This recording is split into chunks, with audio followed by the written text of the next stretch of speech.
Bevor wir jetzt dann starten, sind auch wieder alle da, möchte ich begrüßen, heute haben wir ja eine Verdolmetschung des Tages, Matthias Heine und Bernd Leinenbach in der Kabine. Die Herren kennen wir ja schon und schätzen sie für ihre exzellenten Kenntnisse in der Bienenhaltung und sie sind einfach auch vom Fach. Gell? So, jetzt fangen wir an mit dem ersten Vortrag, wie er auf dem Programm steht. Miklos Sorfözo aus Ungarn, ein Profi-Imker, der sich aber jetzt seit einigen Jahren mit der Ernährung der Bienen beschäftigt hat, von dem auch der Eiweißfutterteig ist, den wir seit ein paar Wochen hier in Deutschland bekannt gegeben haben. Und er hat heute auch den Grundstoff dabei, das Pulver in den Eimerchen da hinten, wo allerdings noch kein Etikett drauf ist. Die werden also verkauft, Cash ohne Quittung. Gell? Das Etikett kommt noch. Und das ist der Grundstoff, den rührt man dann mit Wasser oder mit Sirup selbst an. Aber das wird er dann ja auch alles selber erzählen. Miklos Sorfözo.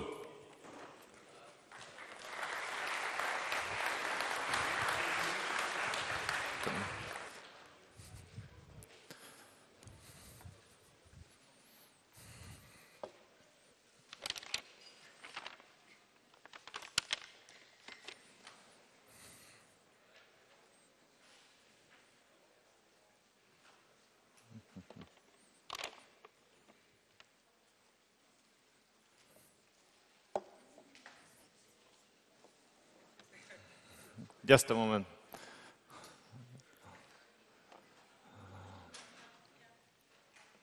Okay.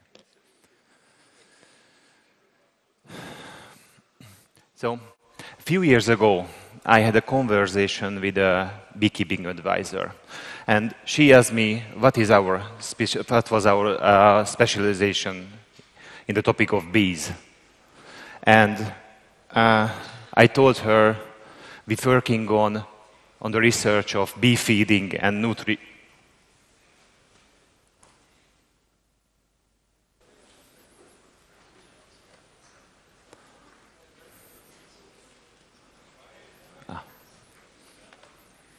And I told her our research topic is bee feeding and nutrition.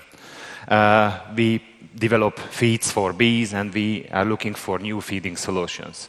And the advisor just blocked the communication and she asked me, but the bees have to collect the food from the nature. We don't have to feed them. That's an interesting topic, so let's talk about this. Honeybees are awesome animals and they are unique. They can collect anything you need from the nature. But this is nature too. Natural beekeeping, as far as I see, doesn't mean we have to expose the bees to all the cruelties and gift of the nature. We have to have good beekeeping management. It means we have to provide them everything they need, all the food, all the necessary nutrients, all the good shelter. And we have to treat them, but we have to reuse the chemicals as we can, or we can provide them good house, good hive, good shelter. I took this photo in Australia on an orange orchard where the temperature was so high, we held the frames like this and the frame started to melt. So we have to provide them the care they need. But our nature is controlled. Oh, I have to state. Our nature is controlled. It means we control everything. The forestry controls the forest, the agriculture controls the agriculture lands, and there are periods in a year where when the bees just couldn't find all the nutrients they need. I took this photo in Hungary. The spring is usually very nice and the colonies build up very quickly, but later it turns into this. So there are periods and places where the bees just couldn't find enough pollen. Okay, so in this situation, they need feeding, they need nutrients. And this is a very hard topic. We can talk hours about this, but we don't have the time. And, you know, if the beekeeper starts to speak with each other, it's a very, very, very long conversation. So let's talk about the basics and the most important factors of bee nutrition and feeding. Unfortunately, it is a very, very under-researched topic. The simple reason behind this is very hard to do this research. So the bees live in a forest or in an agricultural area, doesn't matter, and the research is influenced by the environmental factors. Spraying, chemical usage, food, weather, everything. So it's very, very hard. So let's keep it simple and let's talk about the basics. So we want to have strong colonies. What does it mean, strong colonies? When you open a colony, what do you say? There are bees, a lot of bees. What do you also say? Oh, they have many brood cells. There is a lot of frames. But there is another thing that we have to take into consideration. The longevity of the bees, the health of the bees, and how much nutrition they have in the body. So let's talk about this a little bit. That's not a bee. It's a cow. Where do the bees get the first nutrition in their life? It starts with feeding. It starts with the parental care. Most of the living organisms on this planet have parental care, as this cow in the picture, and the bees also. So the first nutrition that they get in the life is the royal jelly. Royal jelly is a very, very special substance. There are the fats, proteins, vitamins, hormones, everything the developing larva needs to start the life. The honeybees can live on honey for a longer period, but without pollen, there is no brood.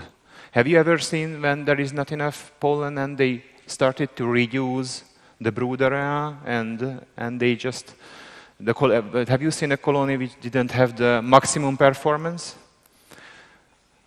The reason is behind this is nutrition and feeding. So, why I said there is no brood without pollen feeding or supplemental feeding. If you compare the nutrition, the chemical composition and the nutritional value of the pollen and the honey, you can see most of the proteins, vitamins, minerals and fats come from the pollen.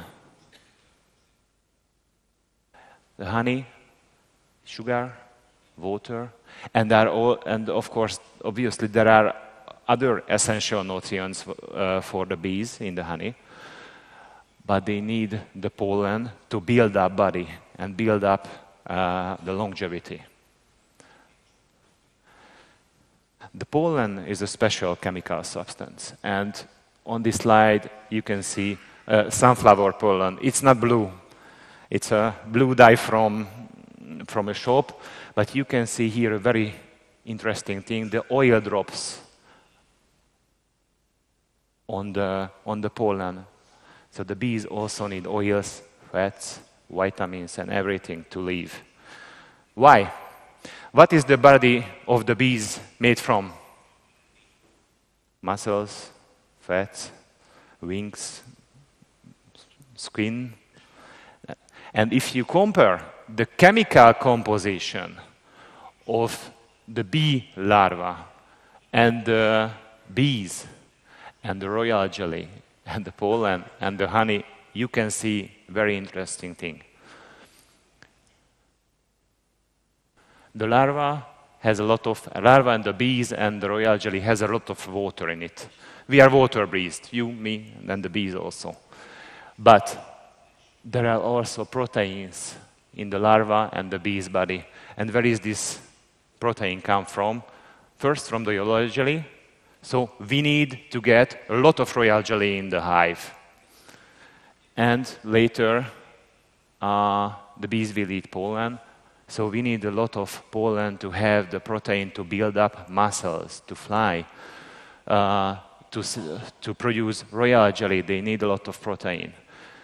But we hear a lot, and we started to hear a lot more about the fat body of the bees. They also need proteins and fats before the winter to build up fat bodies. And in the honey, there is not much protein. It provides the energy and the nutrients for the bees to live and heat the hive and fly. Okay, so we need protein, vitamins, fats, and lots of other things. What is the first sign of malnutrition of bees? If you don't see enough royal jelly under the cells, under the larvae, sorry. So I'm not talking about starvation at the moment. I'm talking about malnutrition of honeybees. So they just don't have enough royal jelly here in the cell. And on the right side, you can see a well-fed colony where the larvae is swimming in royal jelly. The head of the honeybee is a very, very special part of the body. It's a small chemical factory where they produce hormones, pheromones, and a lot of things, and royal jelly. On this slide, you can see the drawing of a bee head, cut it in half, and those red lines or dots, these are the part of the hypopharyngeal glands. So the bee's body is full with glands, and they produce the royal jelly there.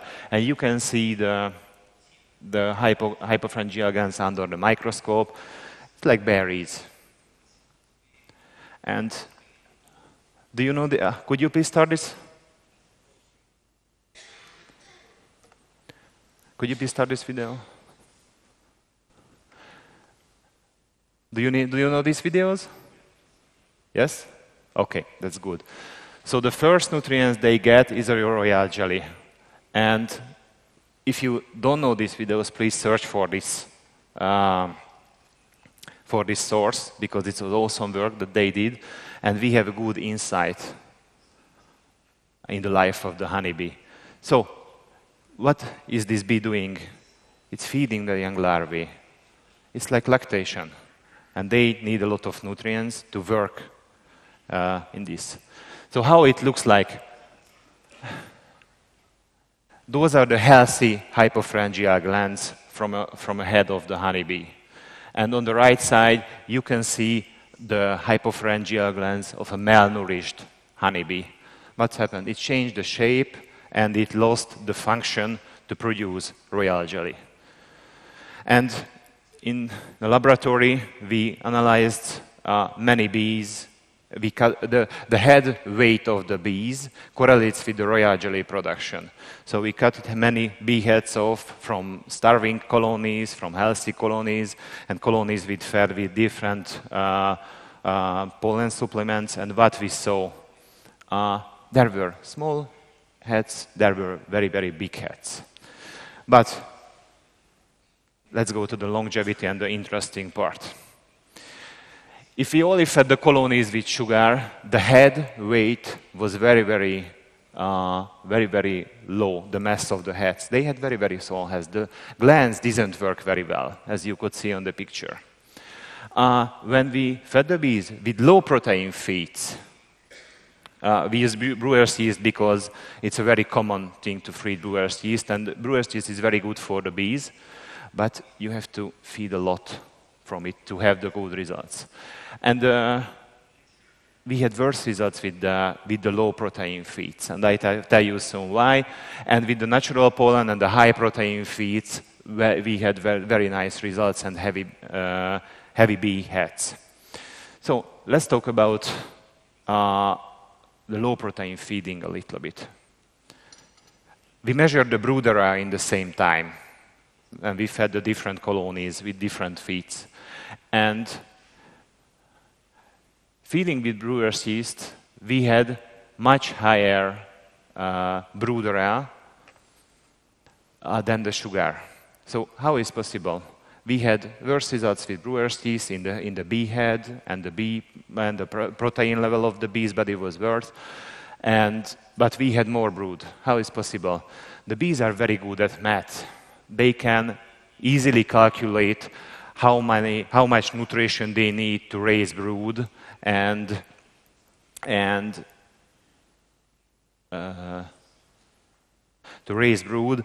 how much nutrition they can use to raise up this brood. So with the low protein feeds, they started to think, we have a nice pollen coming in. The queen started to lay more eggs and more, but they ate all the feed, and they didn't have more. So they started to use the nutrients from our body to raise the brood. And they started to be skinnier and skinnier, and they had smaller and smaller glands and head weights. Okay? So that's why we need high protein feeding or pollen if we can use it. You can see this in the queen breeding. When there is not enough pollen, you can see, we use transparent bee cells because I can see what is inside. You can see the bees crawling around. And when we completely blocked the pollen consumption of the colonies, we started to have smaller cells, without royal jelly in it. But when we started to feed them with high protein feeds, you can see here there is a lot of royal jelly in it. So it's very important to have high protein feed because the young bees get the first nutrients in the life from in the form of royal jelly, from pollen or high protein patties. Maybe in this picture you can see. It's very nice to have this royal jelly here. Okay. And let's talk about the more interesting thing. What happens with the bees after they emerge?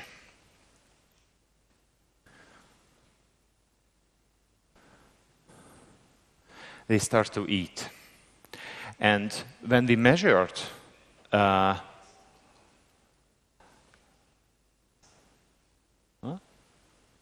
okay, that's good. When we measured the food consumption and the sugar consumption of the honeybees, we saw a very interesting thing. They eat a lot after the few days after they emerge, and when they are young, they eat most of the food. Same with proteins, same with sugar. They are young, they are babies. They have to build up the body. They need energy to start the work in the hive. And we compared the different sugars, but it's a different topic. There was no difference in the amount they feed. The important thing is here, they start to eat a lot when they are young, because they are the nurse bees. They have to take care of brood, start feeding and cleaning in the hive. How much protein they need and how long the bees live on the different food sources. The first is sugar.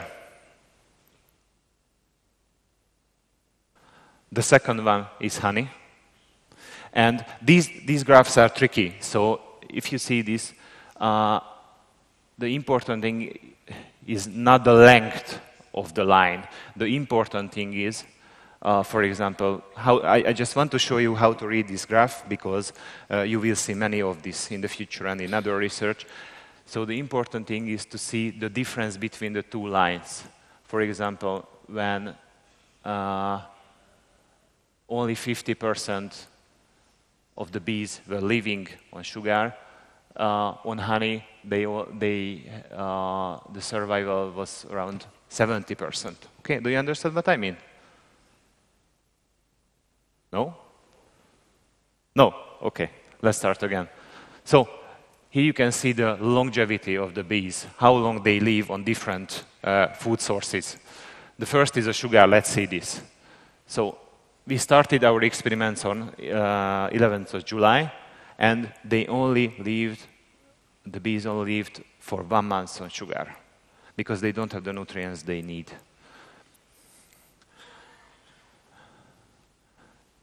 In the case of the honey, they lived much longer. But the important thing is not this point. The important thing is when the bees completely died on feeding sugar, on honey they had 30% survival rate.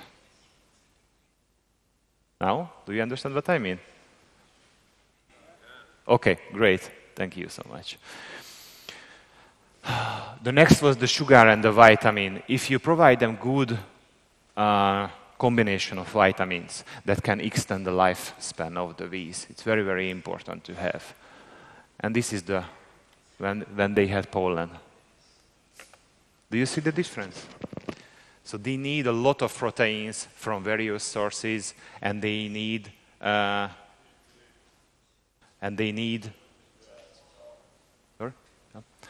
So they need a lot of protein from these different sources, and as you can see, it can extend the lifespan of the bees. There are scientific evidence and there are measurements on what happens with the bees when they don't find enough pollen. After a few days, they start to fly further distance to gather more pollen and find more pollen, and they fly faster. They increase the speed of the flight to get the nutrients they need. In this year and in the last years, many queen breeders reported the problem. Many beekeepers reported the problem. In the small nukes, when they wanted to raise queens, the nukes just collapsed because they didn't have the nurse bees to raise up the next generation, because it was raining for 2 weeks. So it's crucial to have, if you go back for this, sorry.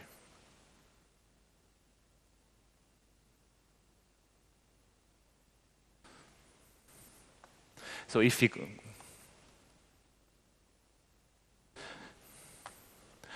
we go back for this slide for a second, it's very important to provide the nutrients the bees need in the first 7 to 10 days of their life, because it will determine the rest and the longevity for the rest of the lives, because they are young. Okay?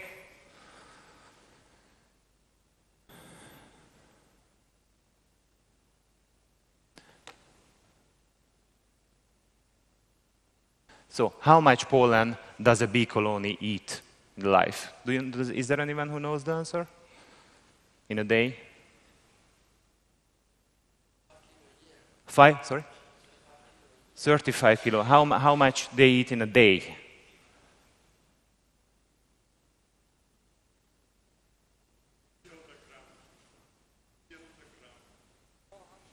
$400 in a day, pollen?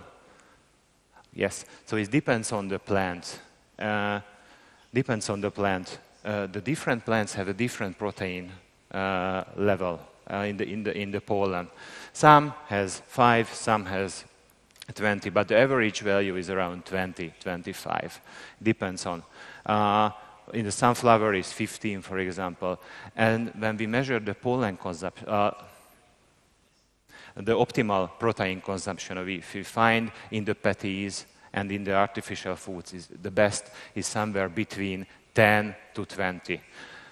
We tried to feed the bees with very high protein sources, and we didn't have good results. They couldn't eat it. And when the protein level was very, very low, they started to use as a honey. So back to the queen breeding. We would like to increase the longevity of the bees. especially the nurse bees. They don't have to change the behavior too early, and they can take care of more brood with good nutrition and feeding. So our environment is changing now. We have very extreme weather conditions. Sometimes it's raining, sometimes it's very, very hot.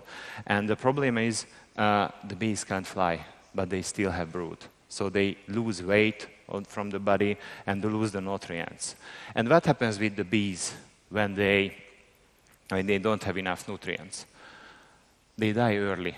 That's the problem. Those are young bees, and you can see those bees are very, very dark, and they are already dead. Okay. So we ran a lot of experiment on bee longevity in the last few years. And how did we do it? We gathered 1-day-old young bees. We put a frame of brood in an incubator, let them hatch, and we started to collect it, and we put them in special slamping tubes, or I don't know it's English, and we started to feed them with different protein sources. We tested 20 different proteins, and I would like to show you the most interesting part of this experiment. And so you have to know something. Everything can reuse the longevity of the bees. Diseases, parasites, malnutrition, chemicals, everything reuses the lifespan of the bees. But we want to have long life bees to take care of more brood and to raise up the next generation. So what we can see here, this is the same longevity graph you saw before, but in the feed with different protein feeds. So what you can see here, the bees started to eat most of the protein when they were young. And when they became older and older, they started to reduce the protein consumption. Even pollen and patties, there was no problem. And after that, they started to eat a lot of sugar. But let's see the longevity graph. So the shortest life was with sugar, so it doesn't have the nutrients in it and the proteins. It's very interesting, but the brewer's yeast was very, very good. Can you see how it extended the lifespan of the bees? Only one feeding with brewer's yeast. And the others you have to see is the green line. The green line is our feed with a mineral supplement. And there is a very, very interesting story to talk about. This mineral supplement just reused the lifespan of the bees. It didn't work well. It was just a test. It wasn't for honeybees. It's for other animals. But some recipes recommend to use it on the internet. So if you make your own patties, just follow the tested products and the good recipes, and please don't use any recipe from the internet, because it can make a problem. If you overdose something, it can reduce the lifespan of the bees. Okay? And the pollen and the feed we had very good results with the pollen and the feed. It extended the lifespan of the bees very well.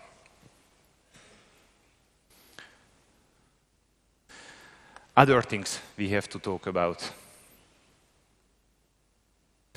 The pollen patties, the artificial feed, has to be tasty for the honeybees. What does it mean? We have to talk about how much protein they can eat in a day. Obviously, it depends on the different pollen sources, but we have to know how much protein they need. You thought 400 grams in a day. So if a bee colony and the bee patty, if the bees eat it very quickly, it's not so good for them. So we have to have an extended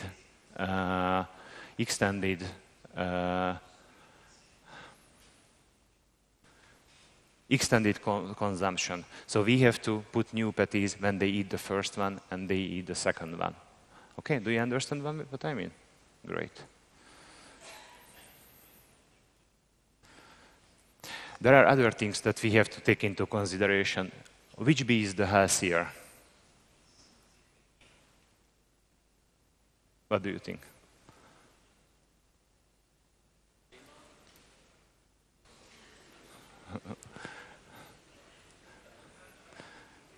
So we measured a few things.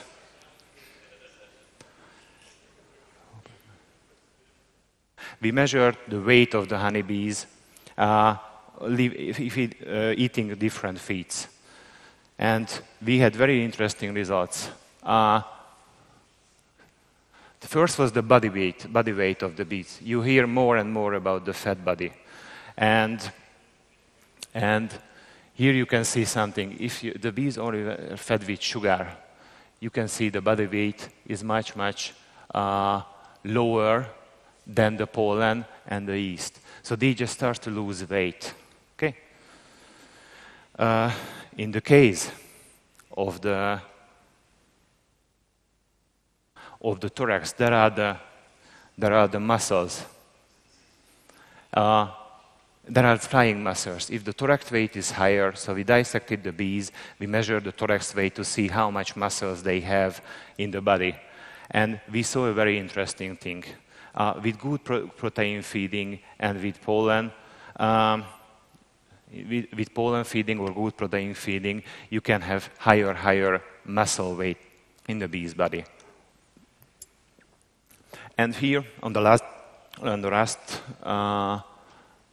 slide, you can see the thorax weight. Sorry, here you can see the head weight of the worker bees, which were already discussed. And you can see with higher protein consumption, you can have higher body weight and muscle weight of the bees. So we were talking about consumption. They need a lot of protein to have good brood and have everything. So if they eat a patty, it's not very quickly. It's not so good for the bees. They have to eat for a longer period, and you have to feed them until the next pollen comes into the hive. Okay. So we have to talk about the next topic. Who eats the patties and the pollen in the hive? It's very, very important. How much they eat, when, and how they use the different protein sources. In this experiment, we started to use blue dye. We dyed the sugar and the different protein patties to see who use and how they use in a colony. And as you can see here, when we mix the dye with sugar, it was in the cells. The bees use the honey and they move into the cells, and you can see it's blue here. Maybe this is better. Do you remember a few years ago there was many articles in France, I think, in the chocolate factory, or where was it? The beekeeper started to extract and see different color honey in the hive. Yeah, you remember that? Okay, great. So we used this as an idea to dye the different pollen patties and the different sugars and see how the bees use in the hive. This is sugar. We know they move into the cells and they eat it. And later we started to work with different recipes with the same blue dye. I don't know, it turned green, not blue. I don't know why. And we put in the hive and let the bees eat it. So what was the result?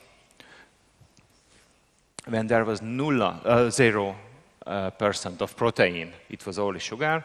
As you can see, the bees moved this in the cells and they started to use as a honey source, as a honey.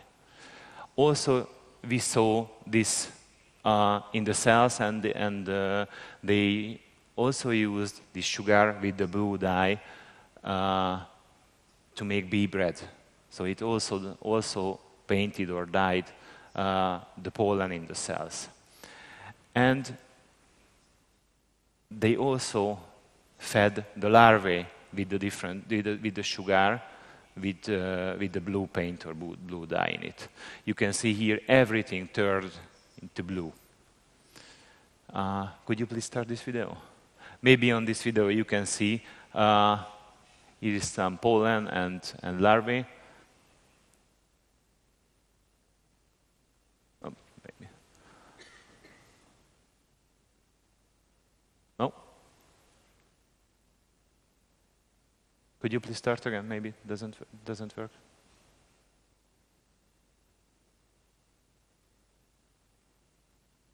Okay, so as you can see here, everything is blue. So who is the sugar in the hive? Everybody. All the bees, the young bees, the old bees, the larvae, and they use it to make bee bread from it. Okay, let's see what happened when we put 5% of feed in the mixture with the patties. They also used as a sugar source, as a honey source, and they moved to the cells. What happened when they used 15%? Same. You can see here, everything is blue, everything turned into blue. So they use as a honey source, as a sugar. 30%. We cannot see anything in the cell, and it's not blue. So we had to reach the 30% of protein feed in the patties, not to contaminate the honey and not to see in the cells. I don't know how it works with other feedstuff, or brewer's yeast, or soy, or milk protein. I know this was with pollen and our feed. So if you want to have a good pollen patty or feed source, you have to at least 20. It has to be between 20 or 30%. Maybe this you can see on this picture the color difference of the different feed, and how the bees used. So between 20 and 25 or 30%, it was okay not to store in the honeycomb. But we started to dissect honeybees, especially the guts and the honey stomach of the bees, to see how they digest, or they don't digest the different protein sources, or do they use as a honey, so they liquid dissolve it and they put in the cell as a sugar, or put in the cells as a sugar or a honey. And what we saw was most of the sugar is consumed by all the castes in the colony. So the young bees and the larvae and everybody eats the sugar, as you could see before on the slides. What about the high protein patties? We only could find in the guts and the digestive system of the nurse bees, the young bees. So when we talk about feeding, there is one very important point. We target the young bees, the nurse bees, to produce more royal jelly and take care of more brood and have a nice long lifespan, longevity.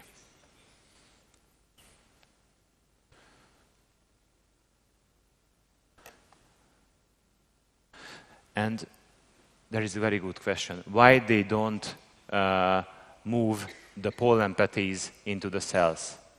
Who knows the answer?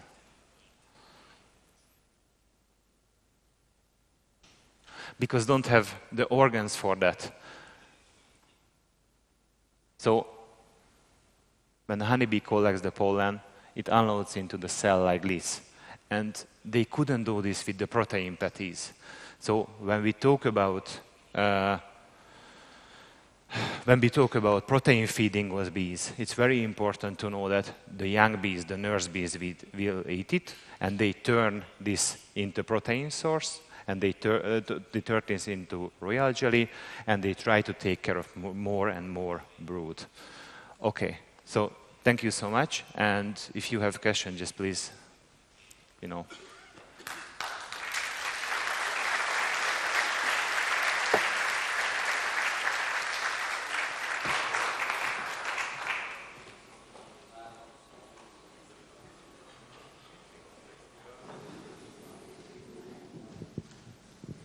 Ja, also vielen Dank. Ich habe jetzt nicht ganz verstanden, wo denn dann die Farbe hingeht. Also verstanden habe ich, dass wenn der Zuckergehalt zu groß ist, dass das Futter erstmal abgelagert wird und bei 30% Protein wird es gleich verbraucht, alles. Habe ich das richtig verstanden?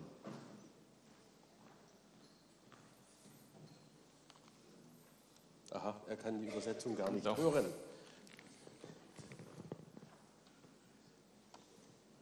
Wir müssen noch mal.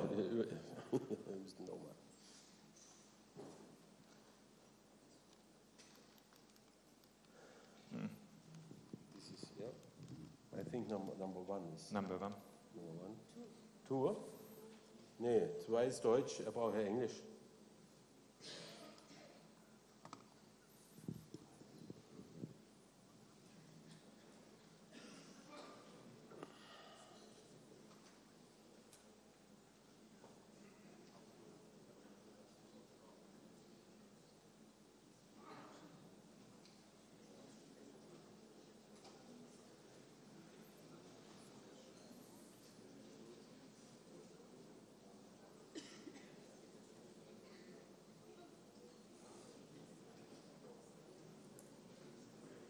They eat it also, so they digest it.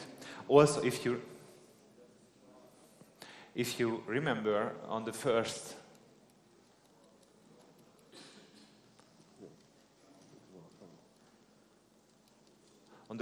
slide,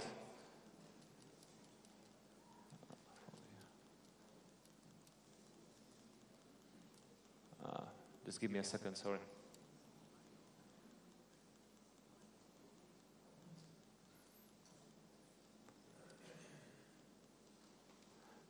Here. So you can see the pollen also contains sugars, different sugars. And understand? Ja, okay. Ja. Also hier sieht man ja, dass der Pollen auch Zucker enthält. Okay. I just couldn't hear him. Ja, ich konnte ihn einfach nicht mehr hören. Also es gibt Zucker auch im Pollen, das heißt, es wird dann immer aufgenommen. Also die nutzen das dann einfach als Energiequelle.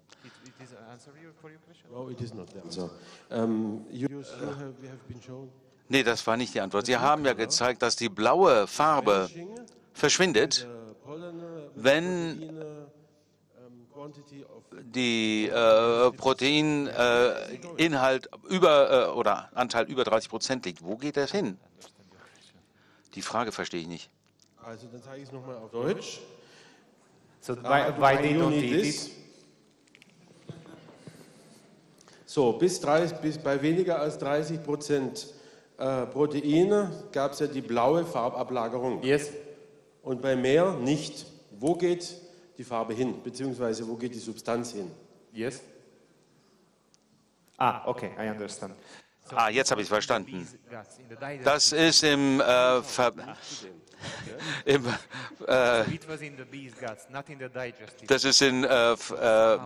Verdauungssystem der Biene. Das heißt, sie fressen und verdauen es. Das geht aber dann nicht in die Verablagerung.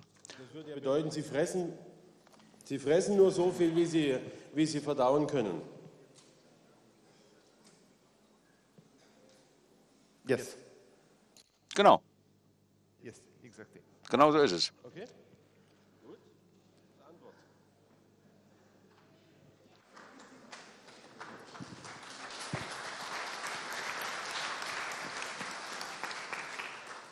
So I have two questions. Ich habe 2 Fragen. Zunächst einmal, wenn ich das richtig verstanden habe, muss man die Ernährung ja nur unterstützen, wenn es naturbedingt eine Fehlernährung gibt. Also wenn es genügend Pollen in der Natur gibt, dann muss man da nicht mehr zufüttern. Ich denke ja, aber was ist denn erforderlich? Ich zeige Ihnen mal eine Folie, die ich jetzt nicht in der Präsentation mit aufnehmen wollte, weil ich ja nicht so viel Zeit habe. Wir haben nämlich tatsächlich die Pollenaufnahme durch die Völker gemessen. Sorry, ich muss einfach mal durchblättern, bis ich diese Folie gefunden habe. Einen Moment bitte. Hier. Also, wir haben die gleiche Methode benutzt, wie wir für die Brut benutzt haben. Wie heißt die Liebenfell-Methode? Und also 100 Quadratzentimeter und dann nur 50 Gramm Protein. Und wenn man so ein Rähmchen sieht, schönes mit Bienen, Brut, Pollen und so weiter, und wenn man dann misst und den Bereich, die Menge von Pollen errechnet, dann sieht man, dann ist ein Rähmchen genug für einen Tag. Also Bienen können für eine relativ kurze Zeit nur den Pollen einlagern, also 1,5 Wochen. Ja, okay. Und dann haben Sie, aus früheren Publikationen wissen wir ja, dass Proteinzugabe Nosimosis hervorrufen kann. Ja, das kommt auf die Zusammensetzung des Futtermittels ab. Das haben wir auch gesehen. Das wollte ich jetzt auch nicht in der Präsentation zeigen, weil das ist ein anderes Thema in dem Lymphoema. Aber ich habe Bilder von den Bienen,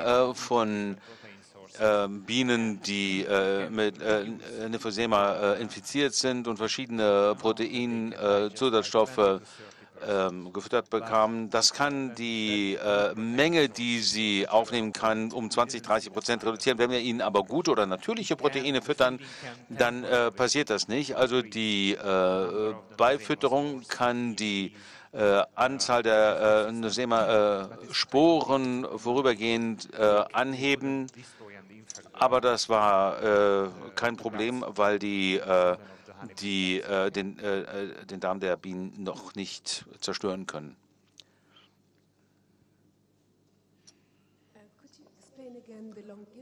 Können Sie nochmal die Ursache für die Lebensspanne, die Verlängerung der Lebensspanne erläutern? Weil Sie haben ja irgendwie mit den 30% da habe ich nicht ganz verstanden.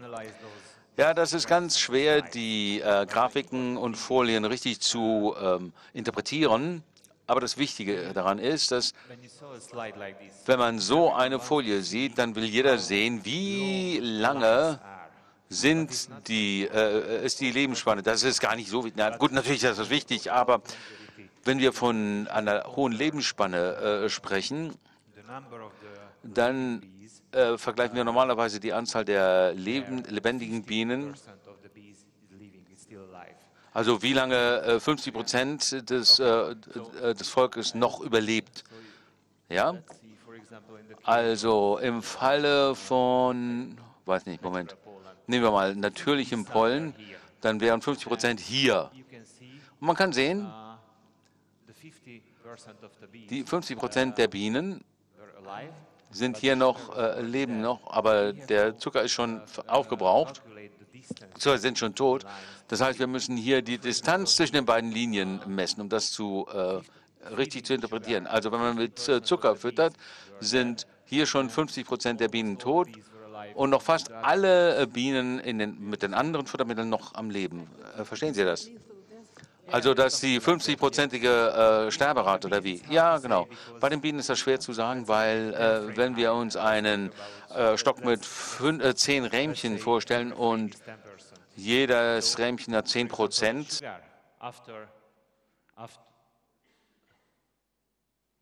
Und mit Zucker nach 4 Wochen haben Sie noch ein Rähmchen mit Bienen und 9 bei den anderen Futtermitteln. Ja? Noch sonst eine Frage?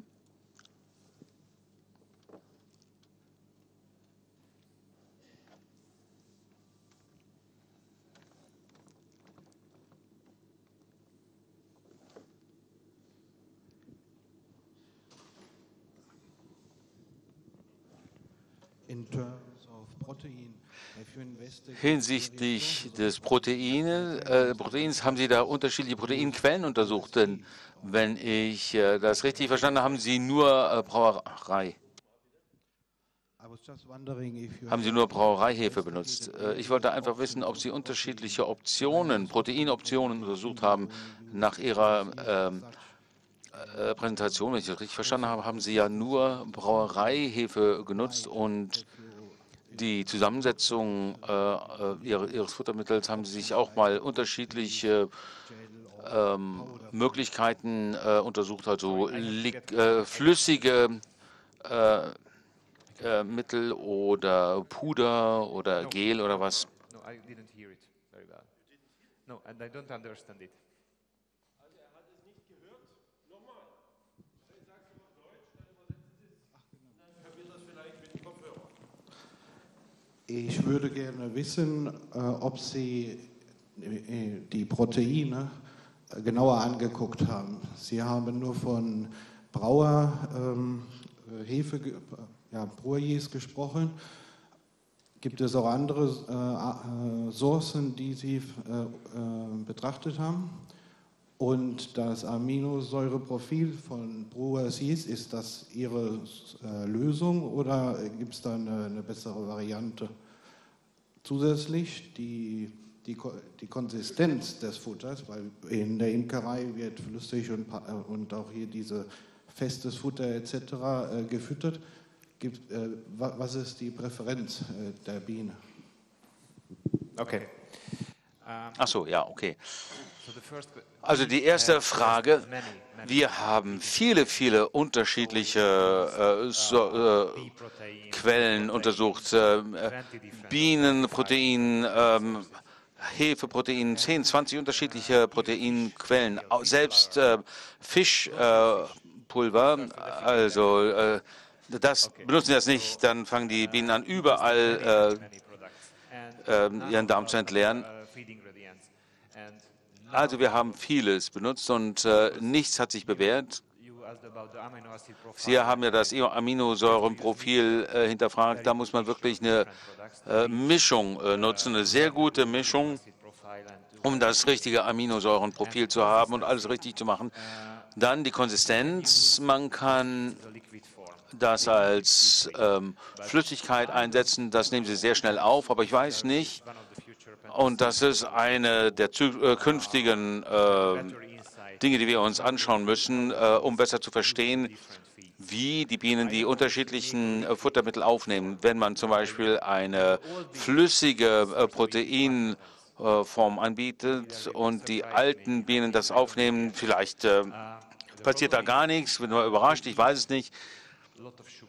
Das Problem ist, dass sie viel Zucker aufnehmen, aber sie brauchen natürlich auch den Pollen. Wenn Sie also anfangen, eine Flüssigkeit mit hohem Proteingehalt, hohem Zuckergehalt und allem möglichen aufnehmen, dann wissen wir nicht, was das bedeutet. Und es könnte natürlich auch ein Problem für den Honig sein. Ist meistens eigentlich normal kein Problem.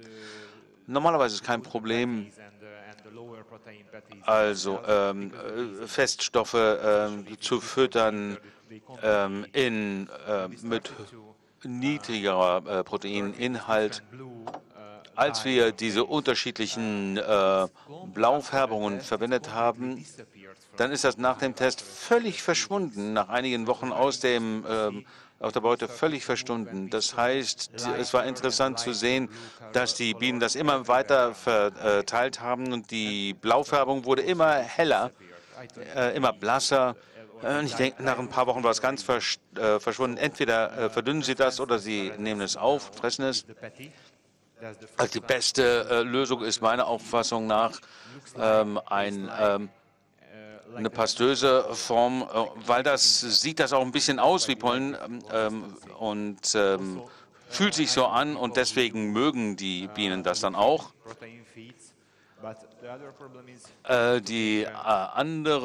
Das andere Möglichkeit wäre, eine ganz dünne Flüssigkeit, sehr stark verdünnte Flüssigkeit zu bieten. Also man kann ja keine 20-30-prozentige Proteinlösung haben. Das ist sehr schwer, das flüssig zu kriegen. Also es gibt die Trockenform, also ganz trocken. Normalerweise füttern wir den kleinen Völkern die trockene Form, weil die nicht genügend Protein in den Ablegern haben. Also wir machen da viel an die Abdeckstelle und dann nehmen Sie das auf. Wie die unterschiedlichen Zucker und Sirupe auf die Lebensspanne sich auswirken, aber ich habe ihm verboten, das hier zu präsentieren, weil sonst beschäftigen wir uns den Rest des Tages nur noch damit. Das kommt das nächste Mal. Aber auffallend war ja, dass Zucker allein eine signifikant kürzere Lebensdauer bewirkt als Zucker mit Pollen natürlich. Und da liegt natürlich auch dann das Rätsel drin oder auch die Antwort des Rätsels, warum dann Bienen langlebig werden. Wenn natürlich die Brutzahl immer mehr zurückgeht, dann steigt der Pollengehalt pro Zelle, pro gepflegter Zelle. Und so haben wir dann mehr höherwertigen Futtersaft, weil es sind ja nur 6 Tage relevant in der Aufzucht. Ja? Du musst jetzt eigentlich nur Ja sagen, gell? Also, Miklos Sorfözo ist heute noch den ganzen Tag hier und für Gespräche zur Verfügung. Danke. Thank you.